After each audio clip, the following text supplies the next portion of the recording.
Hi friends, ಎಲ್ಲರೂ ಹೇಗಿದ್ದೀರಾ? ನಾನು ನಿಮ್ಮ ಆರಾಮದನ್. ಫ್ರೆಂಡ್ಸ್, ಒಂದು ಖುಷಿ ವಿಷಯ ಏನಂದರೆ ದಿನೇ ದಿನೇ ನನ್ನ ಚಾನಲ್ಗೆ ಸಪೋರ್ಟ್ ಮಾಡ್ತಾ ಇರೋದು ನೋಡ್ತಾ ಇದ್ದರೆ ತುಂಬಾ ಖುಷಿಯಾಗುತ್ತೆ.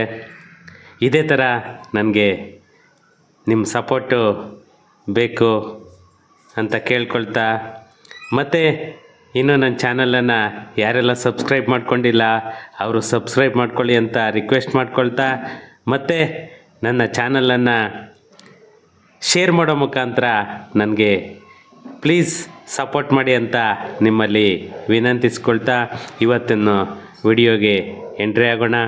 ಏನಂತಂದರೆ ಫ್ರೆಂಡ್ಸ್, ಎಲ್ಲರಿಗೂ ನಿದ್ದೆ ಗೆಡಿಸಿರುವಂತಹ ಒಂದು ಪ್ರಾಜೆಕ್ಟ್ ಅಂತ ಅಂದರೆ ನಮ್ಮ ಪೆರಿಫೆರಲ್ ರಿಂಗ್ ರೋಡ್.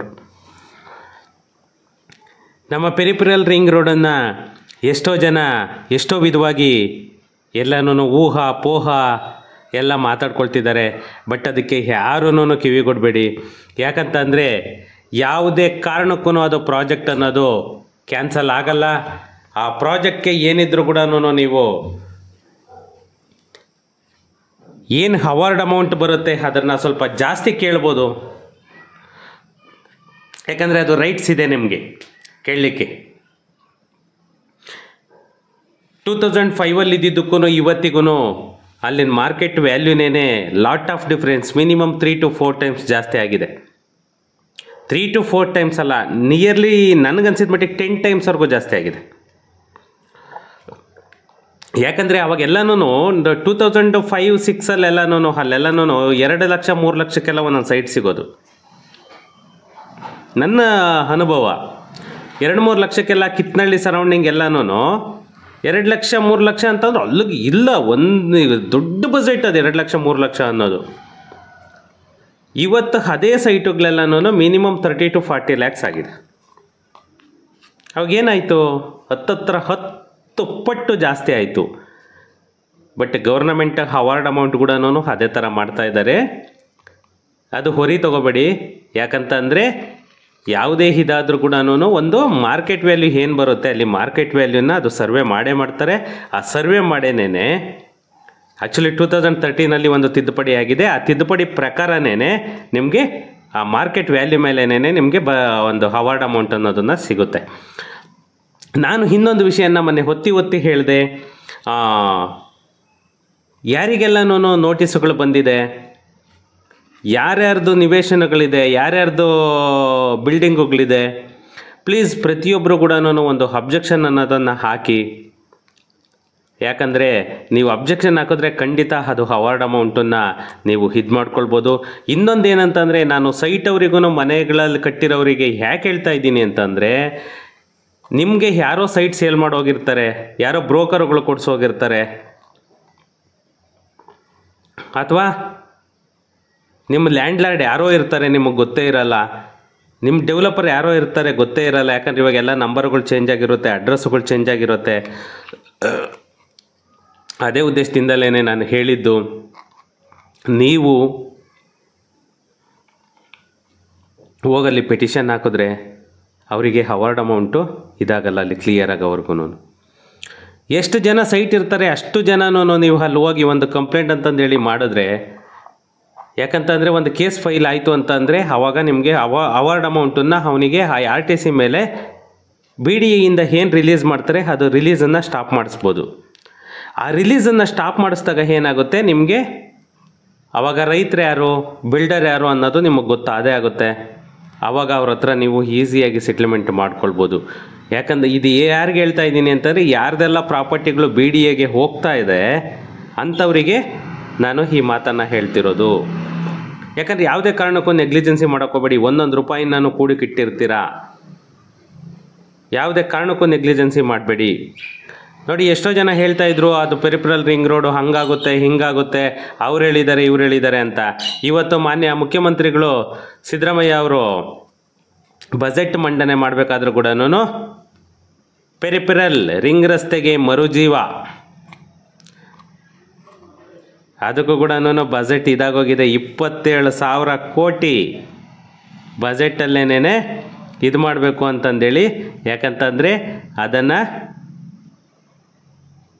ಯಾವುದೇ ಕಾರಣಕ್ಕೂ ನಿಲ್ಲಿಸ್ಬಾರ್ದು. ಹುಡ್ಕೋಯಿಂದ ಆಲ್ರೆಡಿ ಅದಕ್ಕೆ ಲೋನ್ ಅಮೌಂಟು ಕೂಡ ಆಲ್ರೆಡಿ ಇದು ಮಾಡ್ಕೊಂಡಿದ್ದಾರೆ. ಹಲವು ವರ್ಷಗಳಿಂದ ನೆನೆಗುದಿಗೆ ಬಿದ್ದಿದ್ದ ಪೆರಿಫೆರಲ್ ರಿಂಗ್ ರೋಡ್, ಅದಕ್ಕೇನೆ ಪೆರಿಫೆರಲ್ ರಿಂಗ್ ರೋಡ್ಗೇನೆ ಬ್ಯಾಂಗ್ಳೂರ್ ಬಿಸ್ನೆಸ್ ಕಾರಿಡಾರ್ ಯೋಜನೆ ಅಂತ ಹೇಳ್ಬಿಟ್ಟು ಒಂದು ನಾಮಕರಣ ಕೂಡ ಮರುನಾಮಕರಣ ಕೂಡ ಆಗಿದೆ ಇದು. ಯಾಕಂದರೆ ಕನ್ಫ್ಯೂಸ್ ಮಾಡ್ಕೊಳಕ್ಕೆ ಹೋಗ್ಬಿಡಿ. ಪೆರಿಫೆರಲ್ ರಿಂಗ್ ರೋಡ್ ಹೆಸರಿಗೇನೆ ಅದು ಬ್ಯಾಂಗ್ಳೂರ್ ಬಿಸ್ನೆಸ್ ಕಾರಿಡಾರ್ ಅಂತ ಹೇಳ್ಬಿಟ್ಟು ಒಂದು ಹೆಸರನ್ನು ಇಟ್ಟಿದ್ದಾರೆ. ಇದು ಏನಿದೆ, ಇದು 73 ಕಿಲೋಮೀಟರ್ ಉದ್ದದ ರಸ್ತೆಗೆ ಹುಡ್ಕೋ ಬ್ಯಾಂಕಿಂದ ಆಲ್ರೆಡಿ 27,000 ಕೋಟಿ ಬ್ಯಾಂಕ್ ಲೋನ್ ತೊಗೊಳ್ಳಿಕ್ಕೆ ಕೂಡ ಆಲ್ರೆಡಿ ನಮ್ಮ ಕರ್ನಾಟಕ ಗೌರ್ನಮೆಂಟು ಎಲ್ಲ ಸಿದ್ಧತೆಯೂ ಮಾಡಿಕೊಂಡಿದೆ.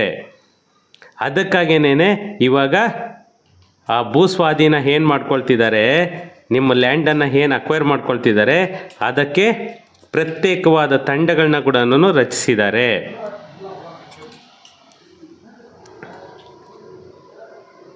ಈ ನಮ್ಮ ಇವತ್ತು ನೋಡಿ, ಅದು ಒಂದೊಂದು ಕಡೆಗೂ ಅದು ಡಿಸ್ಕಷನ್ ಆಗ್ತಾ ಇದೆ.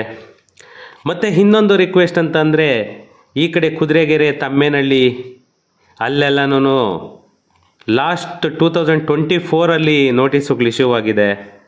ಅದು ಆ್ಯಕ್ಚುಲಿ ನನಗೆ ಕೂಡ ಅದು ನಾಲೆಡ್ಜ್ ಇರಲಿಲ್ಲ. 24 ಸುಮಾರು 524 ಎಕರೆಗೆ BDA ನೋಟಿಫಿಕೇಷನ್ ಮಾಡಿದೆ. 524 ಎಕರೆಗೆ ತಮ್ಮೇನಹಳ್ಳಿ, ಕುದುರೆಗೆರೆ, ಸಾಸ್ವೆಘಟ್ಟ ಮತ್ತು ಹಾಲೂರು, ಇಷ್ಟು ವಿಲೇಜಲ್ಲೂ ಕೂಡ ನಿಮಗೆ 524 ಎಕರೆ BDA ಲೇಔಟಿಗೆ ಮಾಡ್ತಾಯಿದ್ದಾರೆ. ಈಗ ಲಾಸ್ಟ್ ಟೈಮ್ ಏನು ಅನೌನ್ಸ್ ಆಯಿತು, ಸುಮಾರು 6 BDA ಬಡಾವಣೆಗಳನ್ನ ಏನು ಮಾಡ್ತಿದ್ದಾರೆ, ಆ BDA ಬಡಾವಣೆಗಳಿಗೆ ಇಲ್ಲಿ ಹಾಲೂರು ಹತ್ರ ಕೂಡ ಲ್ಯಾಂಡ್ ಅಕ್ವೈರ್ ಆಗ್ತಾಯಿದೆ. ಅಲ್ಲಿ ಕೂಡ ಯಾರ್ಯಾರು ಸೈಟುಗಳು ನೋಡ್ತಾ ಇದ್ದೀರಾ, ಸೈಟ್ ತೊಗೊಳ್ಬೇಕು ಅಂತ ಇದು ಮಾಡ್ತಾ ಇದ್ದೀರಾ ಅಂಥವರು ಸ್ವಲ್ಪ ಆದಷ್ಟು ಅವಾಯ್ಡ್ ಮಾಡ್ಕೊಳ್ಳಿ. ಏನೇ ಇದ್ರೂ ಕೂಡ ಚೆಕ್ ಮಾಡಿ ಸೈಟುಗಳನ್ನ ಪರ್ಚೇಸ್ ಮಾಡಿ.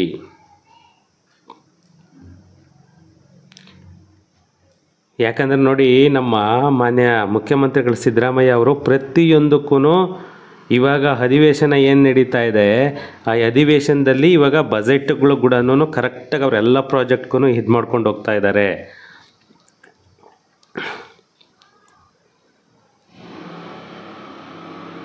ಬರೀ ಬೆಂಗಳೂರಿಗೇನೆ ಏನು ಆಗ್ತಾಯಿತ್ತು ಅದಕ್ಕೆ 7,000 ಕೋಟಿನ ಜಾಸ್ತಿ ಮಾಡಿದ್ದಾರೆ. ಏನು ಸಿದ್ದರಾಮಣ್ಣವರು 16ನೇ ಬಜೆಟ್ ಇದು ಮಾಡಿದ್ರು, ಅದರಲ್ಲಿ ಬೆಂಗಳೂರು ಅಭಿವೃದ್ಧಿಗೆ ಅಂತಲೇ ಮೊದಲಿಗಿಂತಲೂ ಸುಮಾರು 7,000 ಕೋಟಿ ಅನುದಾನನ ಜಾಸ್ತಿ ಮಾಡಿದ್ದಾರೆ. ಯಾಕಂತಂದರೆ ನಮ್ಮ ಬೆಂಗಳೂರನ್ನು ಆ ಥರ ಡೆವಲಪ್ಮೆಂಟ್ ಮಾಡಲೇಬೇಕು. ಇಲ್ಲ ಅಂತಂದರೆ ಇವತ್ತು ನಮ್ಮ ರಾಜಧಾನಿನಲ್ಲಿ ಏನಾಗ್ತಾ ಇದೆ ವಾಹನ ದಟ್ಟಣೆ, ಅದನ್ನು ನಿಯಂತ್ರಣ ಮಾಡಬೇಕು ಅಂತ ಅಂದರೆ ಏನಾದರೂ ಒಂದು ಮಾಡಲೇಬೇಕು. ಸುಗಮವಾದ ಸಂಚಾರ ಬೇಕು ಅಂತಂದರೆ ಸಿಗ್ನಲ್ ಫ್ರೀ ಮಾಡಲೇಬೇಕು. ಆವಾಗ ಮಾತ್ರನೇ ವಾಹನ ದಟ್ಟಣೆ ಅನ್ನೋದನ್ನು ತಡೆಗಟ್ಟಬೇಕು ಅಂತ ಹೇಳ್ಬಿಟ್ಟು ಸಿದ್ದರಾಮಣ್ಣವರು ನೋಡಿ, ಇವಾಗಿದು ಏನು ನೆನಗುದಿಗೆ ಬಿದ್ದಿತ್ತು ಪೆರಿಫೆರಲ್ ರಿಂಗ್ ರೋಡನ್ನು ತುಂಬ ಫಾಸ್ಟಾಗಿ ಮಾಡಿ ಮುಗಿಸಿ ಅಂತ ಹೇಳ್ತಾ ಇದ್ದಾರೆ. ಮತ್ತು ಡಬಲ್ ಡೆಕ್ಕರ್ ಆ ರೋಡನ್ನು ಕೂಡ ಅಷ್ಟೇನೆ ಯಾವ್ಯಾವುದು ಕಡೆಗೆ ಡಬಲ್ ಡೆಕ್ಕರ್ ರೋಡ್ ಮಾಡ್ತಿದ್ದಾರೆ ಅದಕ್ಕೆಲ್ಲನೂ ಇಮ್ಮಿಡಿಯೇಟು ಇದು ಮಾಡಿ ಪ್ರಾಸೆಸ್ ಮಾಡಿ, ನೀವು ಪ್ರಾಸೆಸ್ ಮಾಡಿ, ಅದನ್ನು ನಿಲ್ಲಿಸಬೇಡಿ ಅಂತ ಹೇಳ್ತಾ ಇದ್ದಾರೆ. ಯಾಕಂದರೆ ಇವತ್ತು ಒಂದು ನಮ್ಮ ಬೆಂಗಳೂರು ಯಾವ ಥರ ಬೆಳೀತಾ ಇದೆ, ಯಾವ ಥರ ಟ್ರಾಫಿಕ್ ಜಾಮ್ ಆಗ್ತಾ ಇದೆ ಅಂತಂದರೆ, ಈ ಒಂದು ಬೆಸ್ಟ್ ಎಕ್ಸಾಂಪಲ್ ಹೇಳ್ಬೇಕಂದ್ರೆ ಹೆಬ್ಬಾಳ ರಿಂಗ್ ರೋಡ್ ಹತ್ರನೇ ಸುಮಾರು ಕಿಲೋಮೀಟ್ರ್ ಗಟ್ಟಲೆ ನಿಲ್ಲುತ್ತೆ. ಅದಕ್ಕಾಗಿಯೇ ಈ ಬಜೆಟಲ್ಲಿ ಸಿದ್ದರಾಮಣ್ಣವರು ಮ್ಯಾಕ್ಸಿಮಮ್ಮು ನಮ್ಮ ಬೆಂಗಳೂರು ಅಭಿವೃದ್ಧಿಗೇ ಜಾಸ್ತಿ ಇದು ಕೊಟ್ಟಿದ್ದಾರೆ. ಈಗ ನೋಡಿ, ಸುಮಾರು ನಮ್ಮ ಮೆಟ್ರೋ ಕಾಮಗಾರಿ 3ನೇ ಹಂತಕ್ಕೆ 8,916 ಕೋಟಿ ಅಮೌಂಟನ್ನು ಇದು ಮಾಡಿದ್ದಾರೆ. ಅದು ಬಂದುಬಿಟ್ಟು 40.50 ಕಿಲೋಮೀಟ್ರು. ಮತ್ತು ಡಬಲ್ ಡೆಕ್ಕರ್ ಫ್ಲೈಓವರ್ಸು ಅದನ್ನು ನಿರ್ಮಾಣ ಮಾಡಬೇಕು. ಮತ್ತು ರಾಜಕಾಲುವೆ ಬಫರ್ ಝೋನ್ಸ್ ಏನು ಬರುತ್ತೆ ಆ ಬಫರ್ ಝೋನನ್ನು ಬಳಸ್ಕೊಳ್ಳೋದಕ್ಕೆ 3,000 ಕೋಟಿ ವೆಚ್ಚ ಮಾಡ್ತಾ ಇದ್ದಾರೆ. ಮತ್ತು 300 ಕಿಲೋಮೀಟರ್ ಹೆಚ್ಚುವರಿ ರಸ್ತೆ ಜಾಲನ್ನು ಅಭಿವೃದ್ಧಿ ಮಾಡ್ತಿದ್ದಾರೆ. ಮತ್ತು BBMP ವ್ಯಾಪ್ತಿನಲ್ಲಿ ಏನು ಬರುತ್ತೆ 460 ಕಿಲೋಮೀಟರು ಆರ್ಟಿರಿಯಲ್ ಮತ್ತು ಸಬ್ ಆರ್ಟಿರಿಯಲ್ ರಸ್ತೆ ಜಾಲನ್ನು ಕೂಡ ಅಭಿವೃದ್ಧಿ ಮಾಡಬೇಕು ಅಂತ ಹೇಳ್ಬಿಟ್ಟು ಅದಕ್ಕೂ 660 ಕೋಟಿ ಅನುದಾನ ಸ್ಯಾಂಕ್ಷನ್ ಮಾಡಿದ್ದಾರೆ. ಸುಮಾರು ಬರೀ ಮೇಲ್ಸೇತುವೆಗಳಿಗೇ ಫ್ಲೈಓವರ್ 120 ಕಿಲೋಮೀಟ್ರ್ ಫ್ಲೈಓವರ್ಸು ಈ ಬಜೆಟಲ್ಲಿ ಇದಾಗಿರೋದು. 120 ಕಿಲೋಮೀಟ್ರ್ ಫ್ಲೈಓವರ್ಸ್ಗೆ ಬಜೆಟಲ್ಲಿ ಅನುದಾನನ ತೆಗೆದಿಟ್ಟಿದ್ದಾರೆ. ಮತ್ತು ದೇವನಹಳ್ಳಿ ಅಪ್ ಟು ದೇವನಹಳ್ಳಿವರೆಗೂ ಮೆಟ್ರೋ ವಿಸ್ತರಣೆ ಏನಾಗ್ತಾ ಇದೆ ಅದಕ್ಕೂ ಕೂಡ ಸುಮಾರು ಕೋಟಿ ಅಮೌಂಟನ್ನು ಇವಾಗ, ಯಾಕಂತಂದರೆ ಇಲ್ಲಿ ಕಡಿಮೆ ಪ್ರಯಾಣ ಮಾಡೋರಿಲ್ಲ, ಸುಮಾರು 8.5 ಲಕ್ಷ ಪ್ರಯಾಣಿಕರು ಇವಾಗ ನಮ್ಮ ಏರ್ಪೋರ್ಟಿಗೆ ಪ್ರಯಾಣ ಮಾಡ್ತಿದ್ದಾರೆ. ಅದಕ್ಕೋಸ್ಕರನೇ ಎಷ್ಟು ಬರುತ್ತೆ, ಸುಮಾರು 68 ನಿಲ್ದಾಣಗಳು ಬರ್ತಿರೋದು ನಮ್ಮ ಜಸ್ಟ್ ದೇವನಹಳ್ಳಿಗೆ. 68 ನಿಲ್ದಾಣಗಳು 79.65 ಕಿಲೋಮೀಟರ್ ಟೋಟಲ್ ಡಿಸ್ಟೆನ್ಸು ಈ ಮೆಟ್ರೋನಲ್ಲಿ ಇದಾಗ್ತಾ ಇರೋದು. ಅಪ್ ಟು ದೇವನಹಳ್ಳಿವರೆಗೂ ಇದಾಗ್ತಾ ಇರೋದು. ಹೆಂಗೆ ತೊಗೊಂಡಿದ್ದಾರೆ ಅಂತ ಗೊತ್ತಿಲ್ಲ.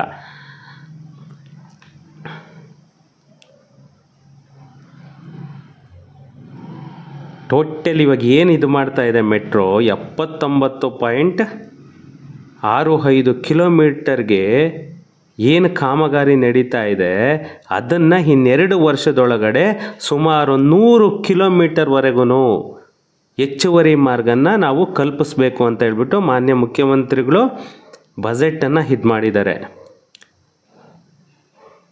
ಇದು ಮೇಯ್ನ್ ನಮ್ಮ ದೇವನಹಳ್ಳಿಗೆ ಫೋಕಸ್ ಮಾಡಿದ್ದಾರೆ ಸಿದ್ದರಾಮಣ್ಣವರು, ಯಾಕಂದರೆ ಏರ್ಪೋರ್ಟ್ ಇರೋದ್ರಿಂದ. ಇನ್ನು ನಮ್ಮ ಪೆರಿಫೆರಲ್ ರಿಂಗ್ ರೋಡ್ದು 27,000 ಕೋಟಿ ಏನಿದೆ ಆ 27,000 ಕೋಟಿ ಕೂಡ ಅನುದಾನದಲ್ಲಿ ಇದು ಮಾಡಿದ್ದಾರೆ ಈ ಬಜೆಟಲ್ಲೇ. ಮತ್ತು ಮೇಜರ್ ಅಂದರೆ ನಮ್ಮ BBMP ಲಿಮಿಟ್ ಏನಿದೆ ನಮ್ಮ ಬೆಂಗಳೂರು ನಗರದಲ್ಲಿ ಆ BBMP ಲಿಮಿಟ್ಗೆ ಹೊಂದ್ಕೊಂಡಂಥ ಜಾಗಗಳು ನಮ್ಮ ಪೂರ್ವ, ಪಶ್ಚಿಮ ಮತ್ತು ಉತ್ತರ, ದಕ್ಷಿಣ ಸುರಂಗ ಮಾರ್ಗಗಳು. ಆ ಸುರಂಗ ಮಾರ್ಗಗಳಿಗೇನೆ ಸುಮಾರು 40,000 ಕೋಟಿ ಅನುದಾನ ಮಾಡಿದ್ದಾರೆ. ಶಿವ,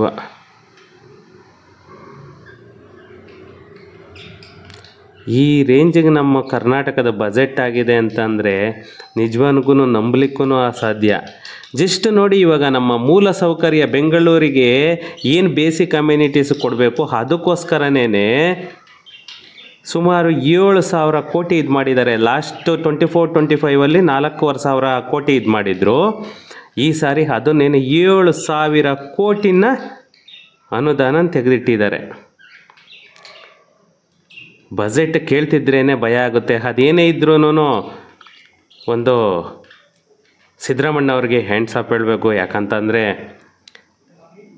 ಹೈಯೆಸ್ಟ್ ಬಜೆಟ್ ಮಂಡನೆ ಮಾಡಿದಂತಹ ಏಕೈಕ ಮುಖ್ಯಮಂತ್ರಿಗಳು. ಒಂದು ಕಡೆಗಾದರೆ ಬಜೆಟ್ ಮಾತ್ರನೇ ತುಂಬ ಚೆನ್ನಾಗಿ ಇದು ಮಾಡಿದ್ದಾರೆ. ಇವತ್ತು ನೋಡಿ, ಈ ಪೆರಿಫೆರಲ್ ರಿಂಗ್ ರೋಡ್ ಏನಾಗುತ್ತೆ ಅನ್ನೋ ಒಂದು ಇದರಲ್ಲಿತ್ತು. ಅದಕ್ಕೆ ಮತ್ತೆ ಮರುಜೀವ ಬರೋ ಥರ ಮಾಡಿ ರೋಡನ್ನು ಇಮ್ಮಿಡಿಯೇಟು ಆಕ್ಟಿವ್ ಮಾಡಬೇಕು ಅಂತ ಹೇಳಿಬಿಟ್ಟು ಅದಕ್ಕೆ ಕೂಡ ಅನುದಾನ ಕೊಟ್ಟಾಯಿತು. ಇನ್ಯಾವುದೇ ಕಾರಣಕ್ಕೂ ಆ ರೋಡ್ ಅನ್ನೋದು ನಿಲ್ಲಲ್ಲ. ಜಸ್ಟ್ ಏನಿದ್ರು ಕೂಡ ಸ್ವಲ್ಪ ಮ್ಯಾಪ್ ಚೇಂಜ್ ಆಗ್ಬೋದು ಅಷ್ಟೇ, ನಕ್ಷೆ ಚೇಂಜ್ ಆಗ್ಬೋದು. ಅದಕ್ಕೋಸ್ಕರನೇ ಯಾರಿಗೆಲ್ಲ ನೋಟಿಸ್ ಬಂದಿದೆ ಅವ್ರು ಹೋಗ್ಬಿಟ್ಟು BDNಲ್ಲಿ ಇಮ್ಮಿಡಿಯೇಟ್ ಅಬ್ಜೆಕ್ಷನ್ಗಳನ್ನ ಹಾಕಿ, ಕೋರ್ಟ್ಗೆ ಹೋಗೋರೆಲ್ಲನೂ ಕೋರ್ಟಲ್ಲಿ ಅಬ್ಜೆಕ್ಷನ್ ಹಾಕಿ. ಕಾಲ ಏನು ಚೇಂಜ್ ಆಗುತ್ತೆ ಹೇಳಲಿಕ್ಕೆ ಬರಲ್ಲ. ಅದರಿಂದ ಎಲ್ಲರೂ ಒಂದು ಅಬ್ಜೆಕ್ಷನ್ ಅನ್ನೋದು 30 ಡೇಸ್ ಟೈಮು ನಿಮಗೆ ನೋಟಿಸ್ ರಿಸೀವ್ ಆದಾಗಿಂದ ಆ 30 ಡೇಸ್ ಒಳಗಡೆ ಅಬ್ಜೆಕ್ಷನ್ನುಗಳು ಹಾಕಿ. ಈ ಕಡೆ ಕುದುರೆಗೆರೆ ತಮ್ಮೇನಹಳ್ಳಿ ಆ ಕಡೆಗೆ ಬರ್ತಾ ಇರೋ ಸರ್ವೆ ನಂಬರ್ಗಳದ್ದೆಲ್ಲನೂ ನಾನು ನೆಕ್ಸ್ಟ್ ವಿಡಿಯೋದಲ್ಲಿ ರಿಫ್ಲೆಕ್ಟ್ ಮಾಡ್ತೀನಿ. ಅಲ್ಲಿ ಯಾರೇ ಸೈಟುಗಳು ನೋಡ್ತಾ ಇದ್ರು ಕೂಡ ಆ ಸರ್ವೆ ನಂಬರ್ಗಳಲ್ಲಿ ಸ್ವಲ್ಪ ಹುಷಾರಾಗಿ ಡೀಲ್ ಮಾಡ್ಕೊಳ್ಳಿ. ಓಕೆ, ನೆಕ್ಸ್ಟ್ ವಿಡಿಯೋದಲ್ಲಿ ಸಿಗೋಣ. Thank you.